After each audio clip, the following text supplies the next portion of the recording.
Bueno, muy buenas noches con toda la audiencia del Destornillador. Qué gusto estar nuevamente con ustedes. Hoy día ya el último día de la semana. Sí, hoy día viernes 17 de marzo. Ya próximo. Entiendo que ya la Asamblea Nacional consiguió las firmas necesarias para iniciar el trámite del juicio político al presidente de la República. Y eso ya está caminando. Sí. Ahora yo creo que hay cosas graves, ¿no? Creo que los 104 votos que obtuvieron para aprobarse el informe, que daba paso como para que se inicie el juicio político, como una especie de un antecedente, una antesala, perdón, al juicio político, parece que ya no hay. ¿Sí? Entonces ahí seguramente algo está pasando ahí en la Asamblea, ¿no? Algunas travesuras están haciendo algunos asambleístas, pero bueno, es así como estamos acostumbrados a resolver el tema en el Ecuador, ¿sí? Transando. El que no tranza no avanza, decían en México. Así es que, pero bueno, es así como está, esperemos insistiendo que se solucione, porque en un país convulsionado, con amenazas de paros, un presidente sin credibilidad, la policía, si una de las instituciones más importantes que tiene el país, de igual manera está sin credibilidad, pues todo lo que ha pasado, y así nadie viene a invertirse en el país, nadie se arriesga a invertirse en un país con tanta problemática en lo político, en lo jurídico y en lo social. Y eso es grave, así es que la tan ansiada inversión extranjera no va a venir. Sí, ahí hay que terminar ese cuento desde el gobierno, que ya vienen, que ya mismo, no va a venir. La inversión extranjera no es que viene pensando un día, viene todo un proceso, sí, chequeando, caminando, y ahí vienen y ponen la plata, y esos son procesos que duran años. No es que vienen fácilmente las empresas a ponerse, así es que veamos qué pasa y que todo lo que tenga que pasar es que sea resuelto políticamente y en santa paz, con todos los actores sociales y políticos. Ya se encuentra con nosotros nuestro invitado, quien es Jonathan Choloquinga, quien es un politólogo, es un joven latacungueño, sí, politólogo, es presidente de la asociación Los Chasquis, ha estado en el Consejo Consultivo de los Jóvenes, así es que le damos la más cordial bienvenida a nuestro invitado para poder conversar sobre esto, el tema político y como conversamos en otros micrófonos, el post. Es decir, ya pasaron las elecciones, ahora habrá que ver a partir de un evento que van a realizar mañana, sí, entiendo que en la Casa de la Cultura, ¿cierto? Se va a analizar qué pasó con los jóvenes. Si hay una norma legal, sí, que nos dice que los jóvenes tenían que tener, los partidos políticos o movimientos políticos entraron en crisis esta vez en las elecciones porque tenían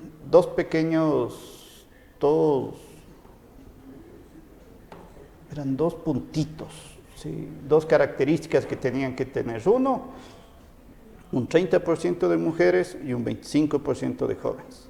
Y para la siguiente elección sube, son 50% de mujeres como candidatas principales, ¿sí? Y un 30% de jóvenes. Es decir, es obligatorio. En caso de que los partidos y movimientos políticos no cumplan con este requisito, no se inscribe ningún candidato en ninguna parte de las provincias ni del país. Eso dice la norma. Por lo tanto, esas dos características les hizo entrar en crisis a los partidos políticos.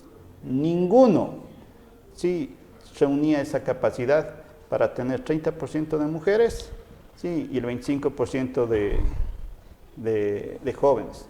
Y ahí es cuando empezaron las alianzas, porque como en todo hacemos trampita, nos creamos las cosas. El Consejo Electoral se inventó el último rato y dijo, ya, si van en alianza no importa, y ahí se rompe, ¿sí? Y ahí se dieron las alianzas, eso fue lo que pasó. Así es que, bienvenido, qué gusto y gracias por estar aquí. No, agradecer la invitación, gracias Beto por el espacio, es la primera vez que estoy aquí, encantado. Suelo ver algunos de los espacios, me parece interesante que se pueda hablar de diferentes temas, ¿no?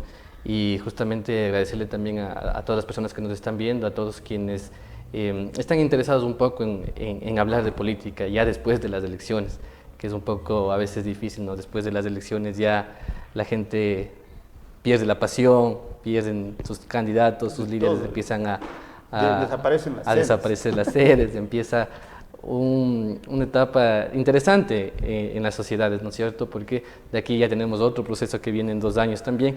Y justo en este intermedio... O puede venir en 6 meses. O puede venir en 6 meses. Todavía, mantengámonos todavía sin especulaciones y vamos a la norma que están en 2 años. Entonces, bueno, nosotros como asociación, como los Chasquis, hemos creado algunos espacios dentro del Cantón Latacunga y esta vez no es la excepción. Nosotros como jóvenes, como profesionales de Latacunga, pues creemos que es importante que se den espacios para hablar de lo que no se habla. Y es por eso que nosotros trabajamos con el tema de derechos humanos, participación ciudadana, adaptación al cambio climático, que son temas que por lo general la gente como omite o les parece como insignificante. En un cantón pequeño, en una ciudad en la que estamos bastante dividida, polarizada, en la que estos temas como que no toman trascendencia porque hay otros temas y otras necesidades que hay que responder y que la ciudadanía quiere que le den solución, pues crear estos pequeños espacios es como una pequeña revolución interna que se da en el cantón a partir de jóvenes profesionales que intentamos trabajar. Y esta vez es la primera vez que vamos a empezar con un tema político. Siempre hemos trabajado más en el marco de la participación ciudadana, con el tema de derechos humanos, el tema de género, que se ha trabajado bastante en la asociación gracias a las compañeras que son parte, pero en esta ocasión queremos ya un poco introducirnos en el tema de formación política, porque vemos cuáles son los resultados y qué es lo que estamos viviendo como ciudadanos, porque nosotros somos los que vivimos de aquí. Después los candidatos se van, nos dejan, vuelven después de 2 años. Nos abandonan a su militancia, abandonan a sus simpatizantes. Y lo que queremos es ir creando unos pequeños espacios y partimos de un evento para ver cuál es la percepción, ¿no? Cuál es el interés de la ciudadanía. Porque crear eventos de aquí en Atacón es muy complicado.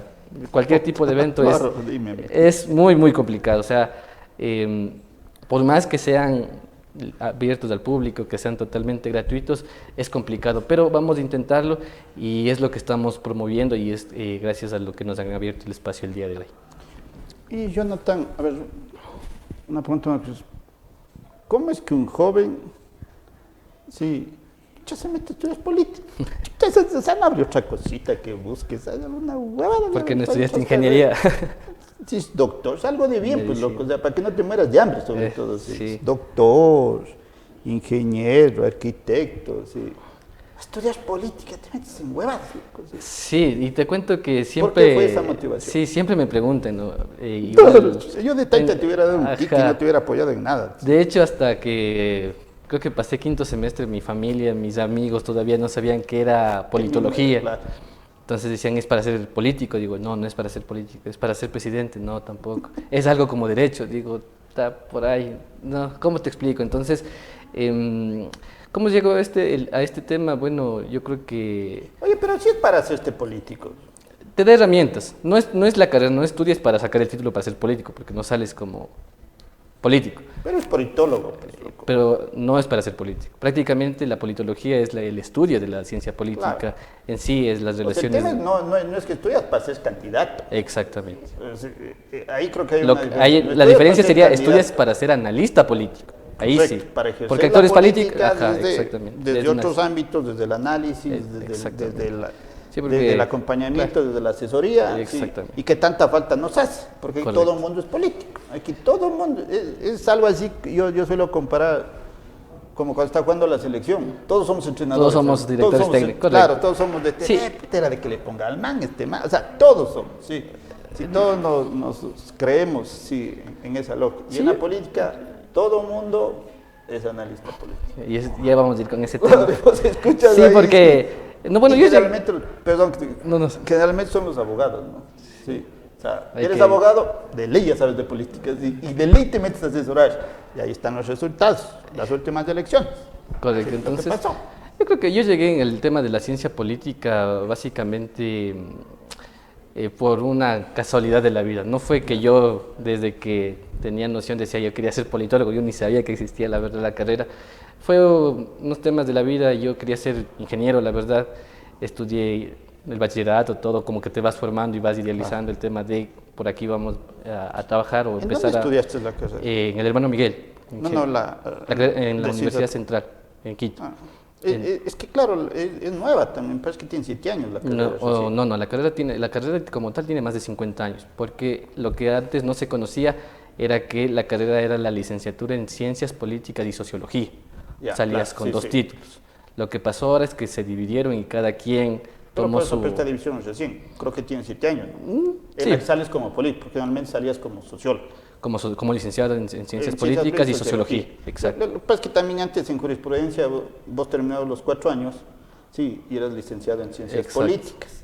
Sí, así te salían, o sea, los abogados antiguos que estudiaron en la central, ellos tienen ese título, y después salías con el doctor en jurisprudencia. Pues Sí. también es la nota de que es que sabes hacer análisis político. Correcto, entonces, bueno, pasó el tema del CNC y Ya. todo esto, y había un interés personal, ¿no?, en el tema de poder hacer iniciativas. Yo creo que, y hasta ahora con las personas que he conocido, las personas que tienen este interés por la política nacen y tienen el bastión en las iglesias católicas. Entonces ahí empiezas, ¿no?, en el tema de la formación, de ser catequista, de crear encuentros con jóvenes, Claro. pero vinculados a la iglesia, porque es un espacio que te da para manejar jóvenes, para trabajar con los padres. Antes, hace algunos años, cuando yo fui catequista, incluso el catequista tenía más poder que el presidente del barrio.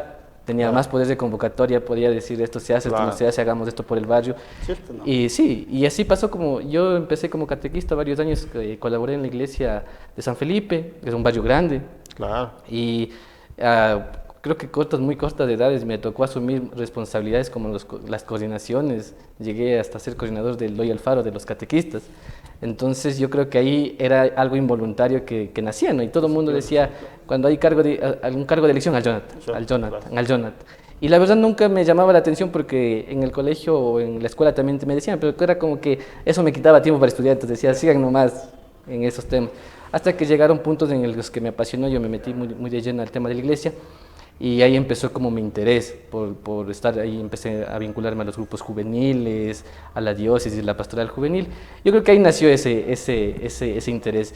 Y luego en mi primera postulación postulé para las ingenierías y no sé, que son cosas de la vida, tenía un buen puntaje, tenía 891 y no me salió para ninguna, yo quería estudiar en la Politécnica Nacional y quería estudiar ingeniería electrónica, que era lo que había estudiado en el colegio.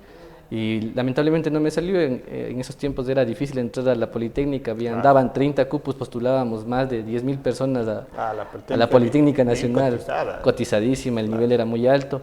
Entonces en la segunda postulación ya salían las carreras solo que sobran los cupos.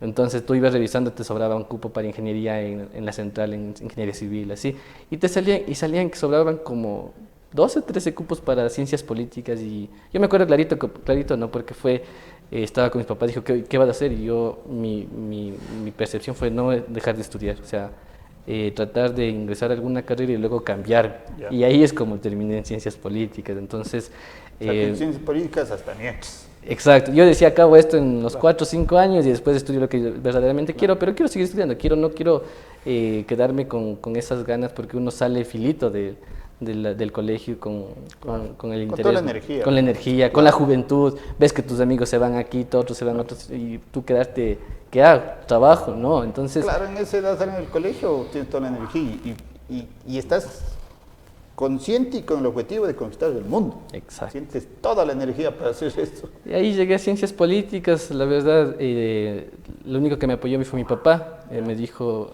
mi papá ha sido dirigente aquí en Cotopaxi, precursor de la educación bilingüe en Cotopaxi con mi madre. Entonces, algo que también era que después mi papá era emocionado cuando escuchó ciencias políticas, dijo, ¿habrá esa carrera? Digo, ahí ha estado, ha habido cupos, inclusive, ha habido cupos. Y me dice, porque, por ejemplo, no sé cómo serán otras familias, pero en mi familia café, almuerzo y merienda es política. Y si nos vamos a algún lado a compartir entre familia, igual hablamos de política, o sea, por el tema del interés de mi padre y por todos los años que él ha trabajado en Cotopaxi. Entonces, creo que eso también fue como una razón. Me quedé hasta tercer semestre, mi madre me acuerdo que lloraba, decía, cámbiate a derecho, y no sé qué es política, no sé qué está estudiando, decía, habrá campo laboral. Y ahora comento, ¿no?, con los colegas, y decimos, sale anuncios para todo, pero nunca se busca politólogo para nada. Es imposible. Ahora estamos como estamos en el país. Pero bueno, creo que ya hay varias promociones, cada año salimos bastantes de la central, creo que es una muy buena universidad, unos profesionales, unos docentes de un nivel muy alto, muy preparados, incluso de... ¿Cuáles eran tus profes de los que más te acuerdas? De los que más me acuerdo, el politólogo Adrián López, PhD, el director de la carrera, muy bueno, excelente politólogo. Teníamos un profe alemán también, el PhD Philipp Altmann. El apellido era muy complicado, nos daba casi en alemán la clase. Sociología, una materia que no dominan aquí en el Ecuador, que es teoría de sistemas, comprender cómo funciona todo, parte de la epistemología, cómo empieza a construirse la ciencia. Entonces, la doctora Mónica Mancero también, la analista política, varios docentes que en realidad la socióloga Carol Murillo, ella fue la que me hizo que me quede en la carrera en segundo semestre. ¿No te volvió a la Revolución Ciudadana? La verdad no, nunca me invitó. Sé que ha cumplido su rol entonces. Sé que la socióloga es partidaria, es militante de la Revolución Ciudadana. No lo partidario. Claro, pero nunca fue la incidencia. Ella me dio teoría política 2 en segundo semestre. Ella fue directito, vamos a leer El Príncipe de Maquiavel, primera clase de política. Y todos así, los jóvenes, ¿no? Y cuando empezamos ya a aprender las elecciones, cómo ganamos, cómo se compone un partido político, tú llegas sin bases de nada, empiezas, y es como la ingeniería, ¿no? Los 4 primeros semestres, historia, sociología, economía, filosofía, temas bastantes, pero ella fue la que me dijo que no me cambie de carrera, cuando típico primer semestre, segundo semestre, cuente sus aspiraciones y qué quería hacer, presentes. Yo ingeniero y toditos decían, la mayoría que estábamos en nuestra generación, o psicólogos, o abogados, o sociólogos, pero nadie quería ser politólogo. Eran que de los 80 que éramos, querían ser politólogos 2 o 3. Y el único que dijo ingeniería, ¿y qué está haciendo aquí? Digo, ya me voy a cambiar, solo estoy aquí despacito. Y ella me dijo que no me cambie, luego obviamente viendo mis calificaciones, viendo el rendimiento que tenía, algo interesante fue que el conocimiento que yo tenía externo en la práctica política me ayudó como a equiparar el tema que me faltaba, que era la parte de la ciencia como tal, el tema teórico. Entonces, yo por ejemplo, en materias prácticas, una máquina. En materias teóricas obviamente no fue mi fuerte porque yo no estudié sociales, yo llegaba de un colegio, agarrado mi cautín, agarrado mis LEDs, para mí fue complicado, pero lo fui tomando, obviamente estudiando, fui tomando ese tema. Entonces ahí llegué a política, no me retiré, me gustó, y una de las claves fue que yo pasaba las materias más difíciles, en donde todos se quedaban yo pasaba, y en las materias más fáciles se me hacía más complicado a mí, pero por ejemplo tenía el sociólogo David Chávez, él era todos le tenían terror, era el sociólogo. Sí, no, él es y él en mis tiempos era el cuco porque él era el director de carrera de sociología y él decía, como en todo el mundo decían que éramos 80 en primer semestre, decía, y él decía, no, se presentaba y decía, ¿les han contado sobre mí? Sí, pues soy peor que los que les han contado. Y cuando ya termina el semestre, ¿no? Y todos pensamos que era mentira, cuando todos a supletorio. Y yo presenté, me acuerdo, un trabajo era sobre el marxismo y presenté sobre una comunidad a la que pertenezco porque yo vengo de padres indígenas, entonces presenté un trabajo de mi comunidad y me dijo muy buen trabajo. O sea, le falta todavía los conceptos del marxismo y todo porque no es que lees todo el capital, lees las partes específicas que necesitas entender para analizar el tema de la división de la fuerza de trabajo y todo ese tema, entonces aprobado, y así chuta y todo el mundo se quedaba, entonces como que me motivó, decía las cosas, ¿no? Así debe pasar y así terminé estudiando política y ahora cuando me gradué hace un año, dije tengo que devolver la ciencia política a mi ciudad porque para mí es fácil irme a otros países donde sí es valorado la ciencia política, México, Argentina, otros países en donde los politólogos somos los mejores pagados. Entonces decidí, dije, aquí también sí te pagan bien, sí, creo que sí, pero todavía nos falta comprender que es necesario tener cientistas sociales. Yo creo que en estas elecciones los políticos se dieron un baño de agua fría al contratar a todos sus equipos de profesionales. Yo digo, y los decían en la carrera, y creo que eso fue la esencia, ¿no? Zapatero a su zapato. Claro. Por ejemplo, y ahora somos divididos con los sociólogos, entonces nosotros tratamos de meternos en las ofertas laborales de los sociólogos, claro. Ellos se van de relacionadores comunitarios de las petroleras, y van bien. Sí. Y nosotros tenemos la misma malla, pero queremos abrir y ya ellos tampoco ya como que se meten, solo las versiones antiguas como el sociólogo David Chávez, como ellos que tienen una formación integral, se quedan. Pero ahora creo que lo que nos decían, ¿no? Para algo se tecnifica y se diversifica y se entrega conocimientos específicos. Entonces nosotros ya salimos un poco más de la sociología y nos enfocamos más en el tema de las relaciones de poder, específicamente en las relaciones de poder, Estado, sociedad civil, Estado, y cómo solucionamos esas necesidades. Por eso es el tema del asesoramiento político. Claro.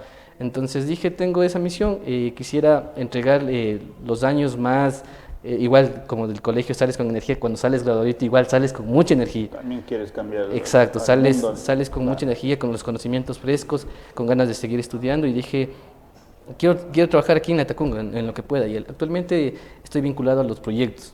Trabajo como asesor técnico en proyectos sociales, que es otro de las ramas de la politología. Claro. Entonces, así.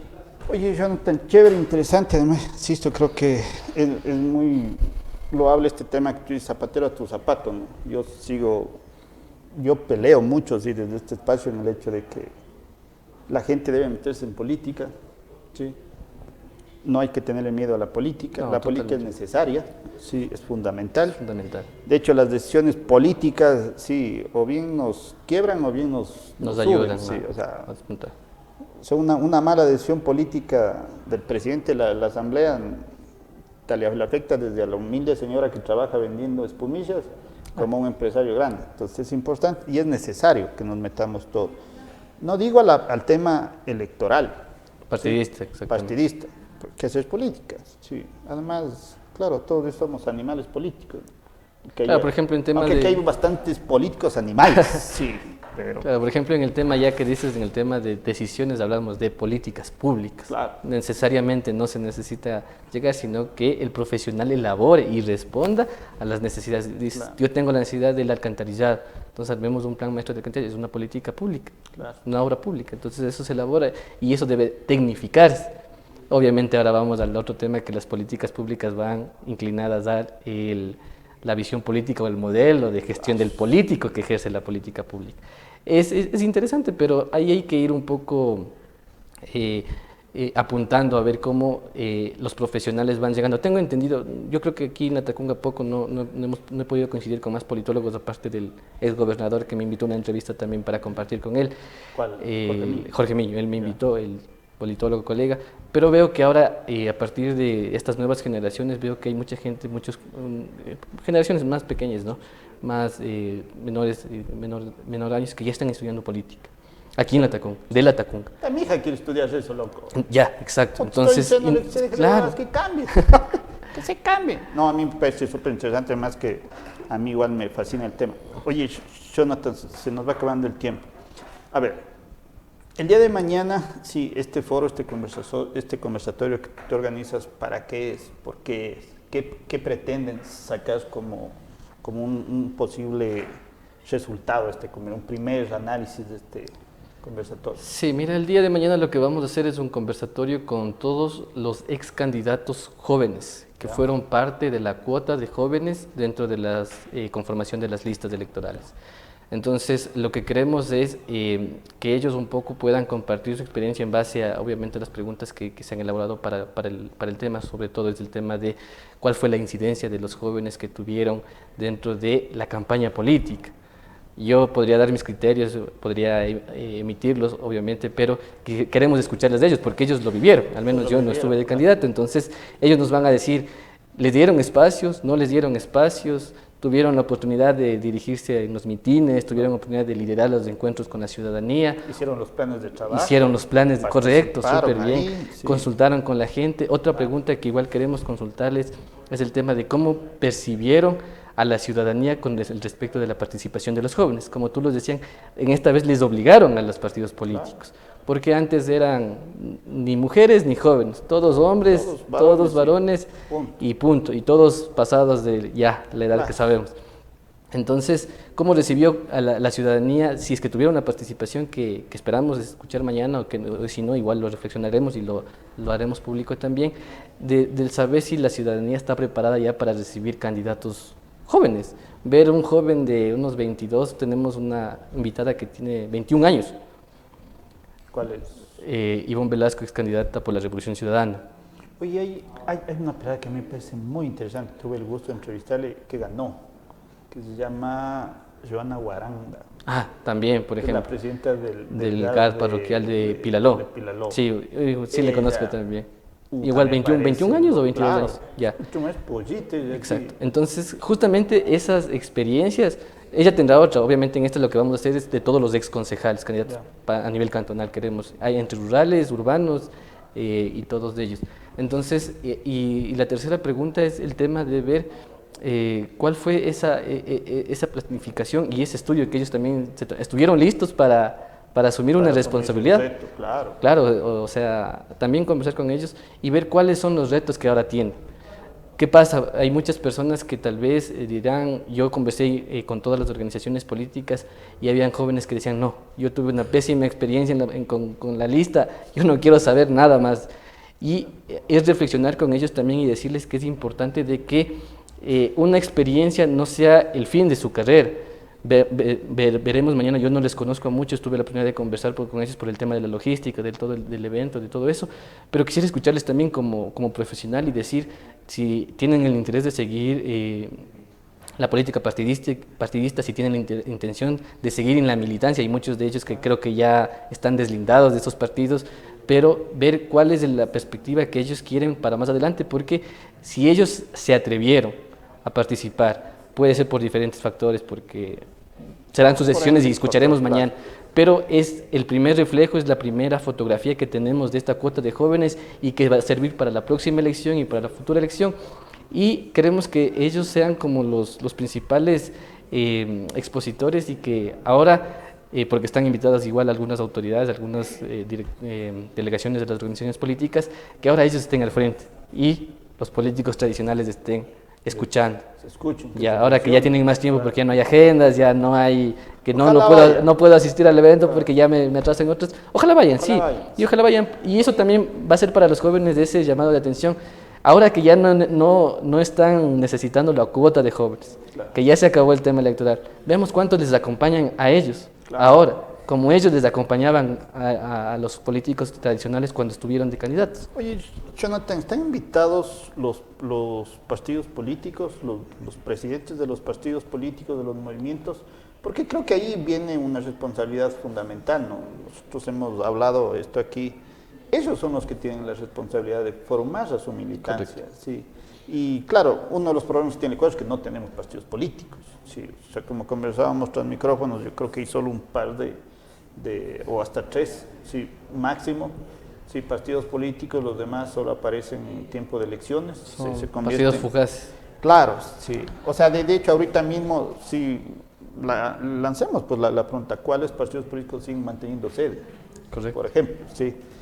Y claro, y después por eso es que están en los problemas. Sí, o sea, como decía, entraron en crisis porque no tenían mujeres, no tenían jóvenes dentro de su militancia. Y ese rato veamos. Claro, este rato veamos. Sí. El hijito de tu pana, claro. Qué colite nomás. Esa es la parte que queremos reflexionar. Claro. Además que yo creo, Jonathan, sí que se les subestima mucho a los jóvenes.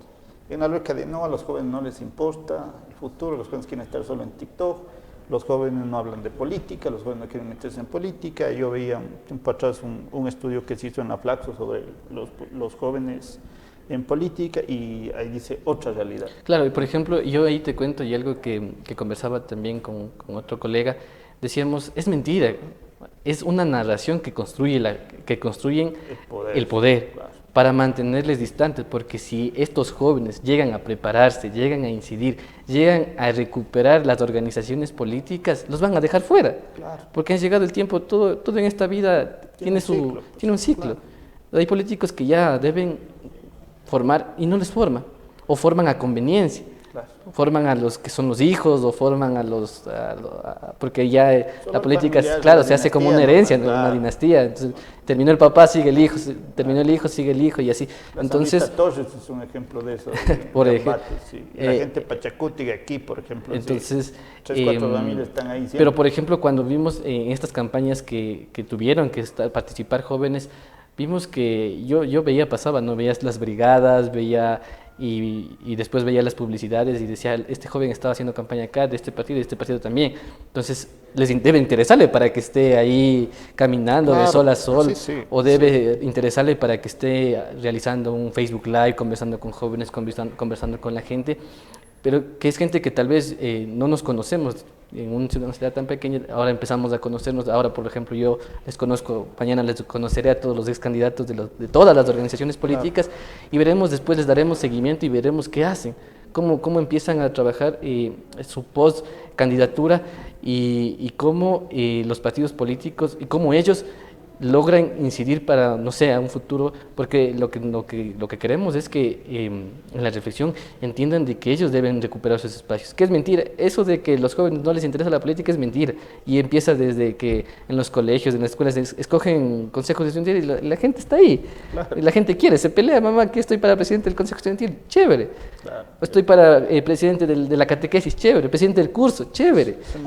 y te emocionas, y hay gente, y obviamente no será el 100%, pero no es ese porcentaje que narran los políticos tradicionales, o que narra como tú lo catalogaste, que me parece interesantísimo, el poder.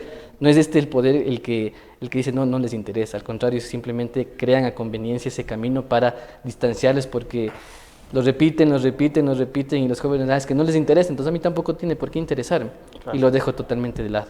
Así es. Jonathan, muchísimas gracias. ¿Mañana qué horas es el evento?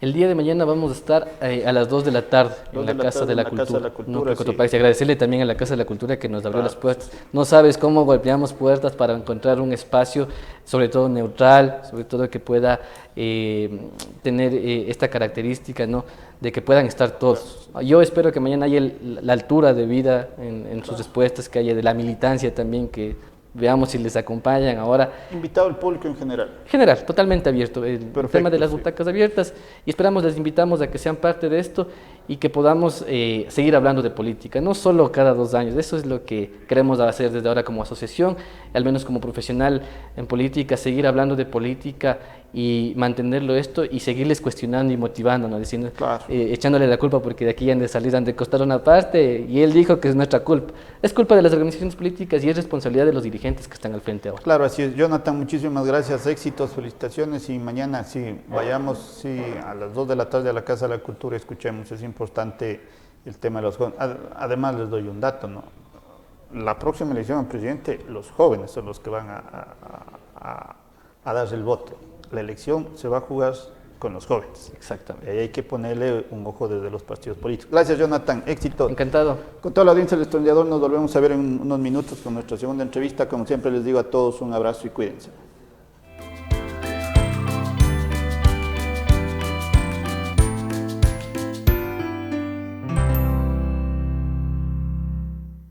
Si estás pensando en un lugar en donde pasar tus mejores momentos y reencontrarte con la naturaleza junto a tu familia, Hostería Molinos de San Juan es tu mejor opción. Ven y disfruta de las mejores instalaciones. Contamos con restaurante. También podrás celebrar los mejores momentos de tu vida y crear tus propios recuerdos. Los mejores vinos. Además, disfruta de nuestras piscinas, área de juegos para todos los integrantes del hogar, creando tu propia aventura. Áreas verdes para realizar reuniones al aire libre, campamentos junto a tus amigos y muchas aventuras más. Porque si quieres convivir con la naturaleza, esta es tu oportunidad, porque en Hostería Molinos de San Juan te ofrecemos la mejor gastronomía en nuestro restaurante La Piedra. Además, conoce parte de nuestra historia.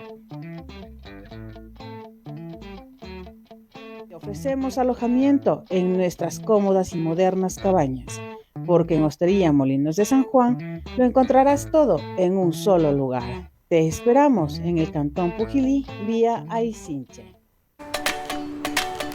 Vecina, le cuento que abrí un negocio y quiero sacar la licencia única de funcionamiento.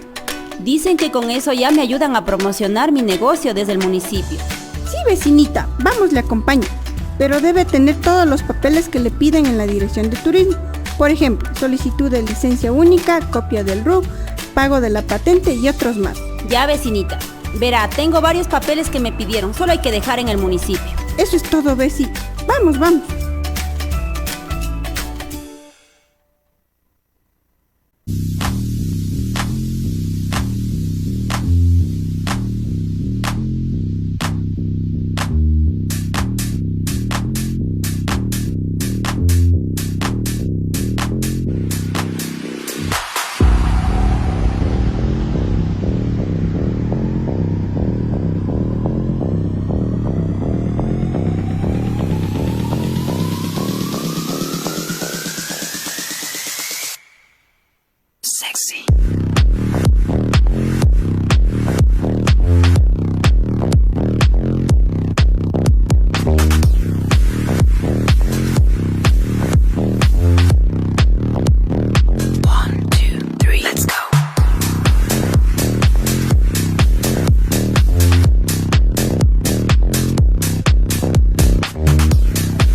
Tu contribución aporta al desarrollo de nuestro cantón.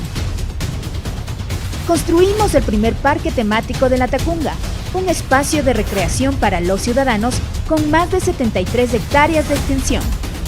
Sin duda, este será el nuevo lugar de esparcimiento en nuestro cantón. Si conduces por este sector, circula con precaución. Municipio de La Tacunga.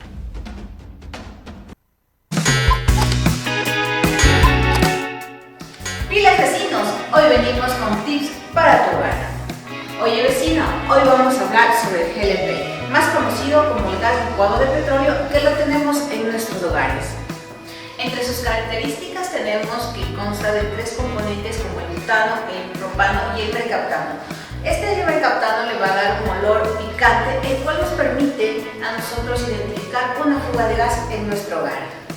Las recomendaciones que te dejamos es que si apercibes el olor a mercaptano, abras las ventanas, no enciendas las luces y si están encendidas, no las apagues. Abre la puerta y deja ventilar tu hogar. De esta manera evitarás un incendio en tu domicilio.